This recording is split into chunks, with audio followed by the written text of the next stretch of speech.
Est-ce que t'es prête à parler? J'ai été perdu dans ma tête, trying to know who I am. Est-ce que t'es prête à parler? J'ai été stuck, presque dead, trying to know where I am. Est-ce que t'es prête à parler? J'ai 1000 questions en tête, j'sais plus quoi en faire. Est-ce que t'es prête à parler? J'ai pas les réponses, so please, hun, just give me one. C'est book que je connaissais pas avant de voir qu'il était sur cette carte-là. Je l'ai trouvé bon, j'ai trouvé peut-être un petit peu dans la facilité des fois, mais il faut qu'il y en ait pour tout le monde. Là, il a fait beaucoup des vannes sur le physique de Fléau, comme quoi il était maigre, puis c'était quand même relativement efficace. Moi, je suis maigre aussi, alors c'est peut-être pour ça que j'étais comme... Là, c'est pas très... C'est trop facile, cet angle-là. Mais non, j'ai trouvé bon, puis j'ai trouvé assez tight, tu sais, dans le sens que tout ce qu'il prononçait, comment qu'il rappait, c'était propre, vraiment, j'ai trouvé propre. Après, il dit un truc, là, t'es tellement noir quand tu vas dans le jacuzzi, ça devient du coca. Puis ça, je cible pas ces books en particulier, mais je me suis déjà prononcé dans mes reviews sur les attaques raciales comme ça. Plus souvent qu'autrement, ils misent vraiment sur le shock value. T'sais. Puis même si c'est pas des attaques raciales, on va dire les attaques dans le battle rap en général qui sont vraiment sur la valeur choc, qui misent là-dessus. Moi, je pense pas que c'est le genre de choses qui ralentit un petit peu le mouvement. C'est un peu du fast-food de battle rap. Qui a pas au final, qui a pas vraiment une réelle valeur. Mais bon, ça c'est mon avis.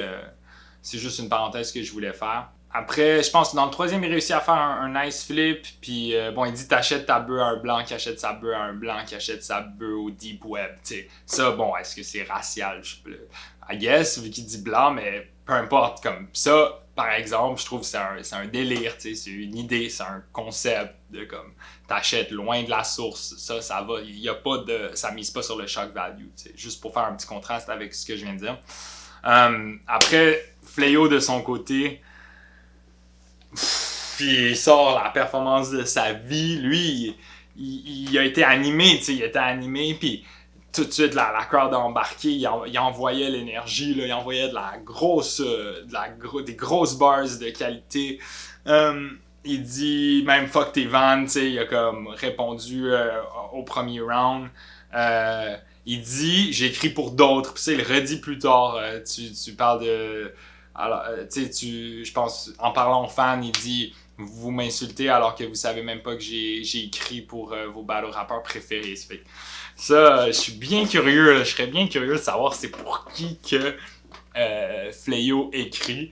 Aux États-Unis, il y en a un qui a dit ça aussi, genre j'écris pour les autres, puis ça vient un peu shaker la culture. Je sais pas c'est quoi l'effet que ça va avoir, le fait que Fléau ait dit ça. Si ça va ressortir dans d'autres battles, j'ai hâte de voir. Je suis content qu'il ait mis ça dans l'univers. Il dit un truc, je te battle même pas, je battle mes anciennes prestations. Tu sais, vraiment une performance à la hauteur de tout son legacy à Fléau. Tu sais, ça fait longtemps qu'il est là, c'est un MC qui est un peu descendu. Puis là, tu vois qu'il est back, puis dans le deuxième round, il enchaîne des flips. Il le traite de geek, puis là, il fait un flip genre joystick. T'sais, bon, un peu facile sur ta blonde me fait des faveurs sexuelles encore une fois, mais bon, joystick, gigabit, headshot, boum, en flip, il rentre un petit scheme comme ça, j'ai quand même trouvé ça assez impressionnant. Genre, à un moment donné, il dit, là, t'es prévisible, genre, puis il répète, t'es prévisible, tu sais, il performe, il y a de la conviction, là, derrière ce qu'il dit, juste la façon qu'il dit, ces deux mots-là, là, il y a plein de MC, européens qui ont puis même québécois en général qui ont à apprendre de la conviction, à quel point c'est convaincant quand il dit des trucs avec puis bon, après il faut avoir tout le texte construit autour, là, je cible ça, mais vous comprenez ce que je veux dire. Puis il finit, je pense son closer, c'est ils t'ont pas donné un cachet, ils t'ont mis un contrat sur ta tête, vraiment là, Fléau 3-0, grosse perfo, il a gagné l'MVP, j'étais un de ceux d'ailleurs qui a voté pour le MVP, le battle de la soirée et la perfo. Non, et le rookie de la soirée. Et puis j'ai donné à Flayo le MVP sans hésiter. Je pense que tout le monde lui a donné. Après, si vous voulez savoir, pour le rookie, j'ai mis Yessouf. Parce que bon, Yessouf, il a quand même enchaîné plusieurs battles, mais c'était son premier battle ORC. Je pense que c'était ça la classification rookie qui a gagné. C'était bien mérité. Puis pour le battle, j'ai quand même hésité. Flayo Sebuk, j'ai aimé ça, mais c'était surtout du côté à Flayo. Oliver Twist contre 2Z, c'était dope aussi, mais au final, j'ai donné le battle de la soirée au main event. Louvar contre Parano. Je vais parler de ce battle-là, ça s'en vient. Bramzo contre Vincenz avant, par exemple. Vincenz, il choisit de commencer, let's go. Sebuk aussi avait choisi de commencer, je pense. Stratégiquement, c'est mieux d'y aller deuxième, mais quand tu commences, c'est comme, oh, ok. Tu sais, la personne a vraiment hâte de rap. Je pense, pourquoi, tu sais, d'un point de vue stratégique, je pense que c'est mieux d'être deuxième, comme ça, t'as le troisième, une occasion de plus de flip, puis la chance de fermer le battle, mais bon. Après, c'est vrai que ça prend des guts pour y aller premier, I guess. Il traite de maigre, encore une fois, tu sais, il parle de calvitie, moi, c'est normal que je sois chauve, toi, t'es jeune, puis il y a comme... ça frise le ridicule, il fait comme un peu des bars avec ça, des rimes ultra riches à la Vincenz, un bon premier round. Dans le deuxième, il fait genre des MMP, là, où il suit un peu, il donne des nouveaux sens aux mêmes mots. Il dit chauffer la salle, nanana. Bon, ta blonde, j'ai chauffé la salle, un peu facile. Après, il dit quand s'arrêtera ta progression, si je me chauffe, hélas, Al. Moi, j'avais trouvé ça dope comme multi. Après, pas de réaction. Tu sais, le public était peut-être un petit peu difficile, là, un petit peu, pas endormi, mais un petit peu difficile à aller donner des réactions. Mais bon, c'est ce que c'est. Après, il fait des punchs d'arabe, un petit peu générique dans ses approches. Je dirais, là, je pense que c'est un peu un des trucs qui fait un peu mal à Vincenz, c'est qu'il prend vraiment des approches très, très, très originales.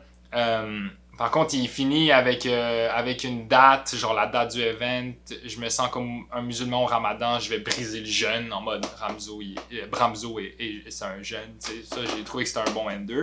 Après, dans son troisième, il fait comme un petit real talk. Il dit on battle pour s'attirer de la sympathie, mais je pense pas tout ce que je t'ai dit, à part je crois pas un mot de ce que je t'ai dit. Bon, ok, j'en crois 1 sur 2, un truc comme ça. Moi, j'aime ça, un petit real talk, un petit peu méta, tu sais, par rapport au battle, mais de finir un peu sur finalement, tout ce que j'ai dit, je le pensais pas vraiment, la moitié, je le pensais pas vraiment, c'est pas la meilleure façon de finir un battle, à mon avis. Puis, tu sais, c'est un battle qui a perdu au final Vincenz Bramzo. Malgré les quelques chokes, surtout dans le troisième round, c'est dommage, il faut qu'il règle ça, ou du moins, sinon, qu'il en fasse un truc qui assume, tu sais, puis qui se prépare à choquer, puisque Contendra aussi, il a choqué, tu sais. C'est comme, il peut l'incorporer un peu à son personnage aussi, ce serait une autre option, je pense. Je pense qu'un personnage comme Bramzo pourrait, genre, get away avec le fait qu'il choque souvent, mais que c'est drôle, puis avec son charisme, un peu comme Fakeass, tu sais. C'est juste une idée. Là, c'était le seul gros blanc que Louvar a eu, il lui dit ça. Il dit... à un moment donné, il laisse une petite pause, il dit je choke pas, je laisse le temps pour que le public puisse se rappeler qui que t'es. Le fake choke comme ça marche tout le temps bien. Je pense qu'il aurait pu tenir le choke plus longtemps pour maximiser l'impact, mais c'était une belle 9. C'est toi l'ancien, mais tu sais, vraiment, il joue bien cette carte-là. Il lui dit, franchement, venir insulter un jeune homme de mon âge, tu sais, ça, je trouve ça... Comme je disais dans mes prédictions, j'adore les approches qu'il prend, c'est toujours efficace. Il fait des punches de baleine. Après, c'est comme un peu quand tu battles pas tes présentateurs, le fait que Vincenz c'est toujours un peu autour de la culture de battle rap. Puis là, il dit là, après ce battle-là, c'est fini, t'es à la rue. On te verra peut-être au takeover en présentateur, mais même ça, c'est pas sûr. Puis il finit là-dessus, tu sais, un gros ender. Au final, ce battle-là va à Bramzo, là, je pense 3-0, tu sais. C'est un bon battle. Je pense que les chokes de Bramzo ont un peu fait mal à la qualité du battle overall. Puis Vincenz, c'est comme, il est vraiment pas mauvais, mais j'ai l'impression qu'il lui manque un petit quelque chose là, overall dans son package de battle rapper. Ensuite, il y a eu le battle retour à la rue. Là. Je peux en parler vite fait. Moi, je pensais que ça allait être dans une vraie rue, mais c'est comme un peu la nouvelle draft, je pense, si je comprends bien. Puis, ils vont faire d'autres événements comme ça. C'est nécessaire pour build une relève. Puis d'ailleurs, il y avait Frost, plus qu'Insa, là, je sais plus comment il le prononçait. Insa, c'est de notre côté. Nous, on a un battle rapper qui s'appelle Insa. Mais Frost, le Suisse, là, j'ai trouvé bon. Je trouvais qu'il y avait quand même de la promesse. J'aimerais ça le voir peut-être contre un C-Book, par exemple, ou un truc comme ça. Genre un battle en bas de carte. Ce serait dope pour lui. On peut aller direct à Parano contre Louvard maintenant. Grosse intro des deux bords. Les deux rappent dans leur intro. J'aime ça. Ça set le ton. Parano, un coup de pompe, je te monte en l'air, Jordan, j'avais trouvé ça dope. Après, il part sur un délire, genre, il lui fait une coloscopie. J'aurais voulu qu'il pousse ça plus loin. Ce délire-là, c'est comme s'il le faisait à moitié, tu sais. Moi, j'aimerais ça qu'il pousse le concept. Après, au luxe, dans le deuxième round, je pense qu'il dit au luxe, tu jettes un papier par terre, tu as 4 étoiles sur GTA, tu sais, parce que Louvard vient du Luxembourg. Ça aussi, j'aurais aimé ça qu'il développe là-dessus. Après, il traite de gamin, ça a moyennement bien marché. Il a pris des approches intéressantes Parano, mais j'ai l'impression qu'il n'allait pas au bout de ces approches-là. Il fait même des imitations dans le troisième round, mais comme il change pas sa voix, tu sais, il fait une imitation de Wojtek, mais il garde sa voix de Parano. Genre, ça fait qu'au final, il est comme pas si bon à faire des imitations. Ça a pas si bien marché, malheureusement. En face, Louvard, ultra efficace, là. Ultra efficace. Il est pas, encore une fois, lui, je pense pas qu'il est original tant que ça dans ses approches, mais ce qu'il fait, il le fait super bien. Il maîtrise l'approche classique battle rap à fond, vraiment. Rien à redire. Il niaise Parano avec l'accent belge en mode genre avec tes grands-parents ou je sais pas trop. Il dit alors Gaëtan, tu refais bientôt un battle de clash de rap? Dis! Genre avec l'accent en belge en plus, c'était nice. Il fait déconstruction de style un peu sur Parano. Il dit tu y mets pas de ton arme. C'est comme si t'avais les bonnes munitions, mais pas la bonne arme. Il est parti sur un truc comme ça. Vous savez, moi j'aime ça quand ça déconstruit le style. En fait, c'est ça, j'ai dit que c'était une approche classique battle rap. I guess déconstruire le style, ça fait partie de l'approche classique battle rap, mais c'est une approche que j'aime particulièrement. Après, il parle de comment Parano se prend pour grand corps malade. Pas dans les temps, dans son playback de flip. Imagine la personne qui a fait le montage de devoir pas dans les temps. J'avais trouvé ça fresh. Après, à moi tout seul, je prends plus de place que tout le battle rap belge. Gros ender. L'affaire avec Louvard, c'est qu'il y a beaucoup d'insolence, mais l'insolence dans le battle rap, ça fonctionne bien quand t'as rien à te reprocher, tu sais. Puis Louvard, c'est un MC qui a pratiquement jamais choke, donc c'est...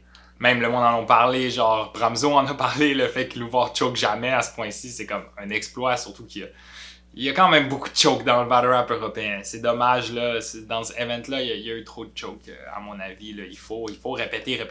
Il faut voir ça. Il faut avoir une approche là, disciplinaire, militaire à la répétition de texte si vous voulez être sûr de ne pas vous planter au moment venu. Puis ça vaut la peine de passer les quelques heures, peut-être plusieurs heures, mais en même temps, c'est possible de se pratiquer dans sa tête en faisant autre chose.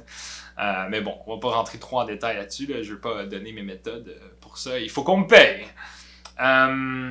Donc ouais, au final, Louvard, probablement 3-0. C'était pas un body bag, moi je trouvais que c'était un bon back and forth. Au final, pour moi, ça l'a live up au hype de main event. Parce que bon, le 2 contre 2 malheureusement a été annulé à cause que Wojtek a eu le COVID.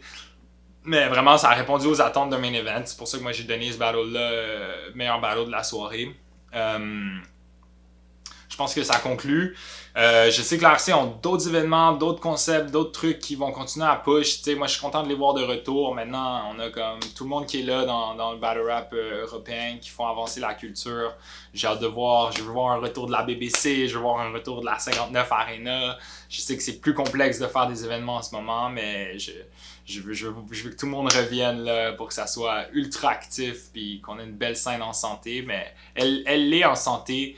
L'événement, bon, je pense le manque de performance, le manque de connexion avec la crowd, plus les chokes, ça a descendu malheureusement la valeur de l'événement, mais il y a eu des grosses prestations. C'est ça aussi, c'est qu'il y a souvent il y a eu des grosses prestations, mais pas équilibrées, alors ça n'a jamais donné genre de fou battle. Mais ça arrive, hein, c'est pas chaque événement qui peut être absolument incroyable.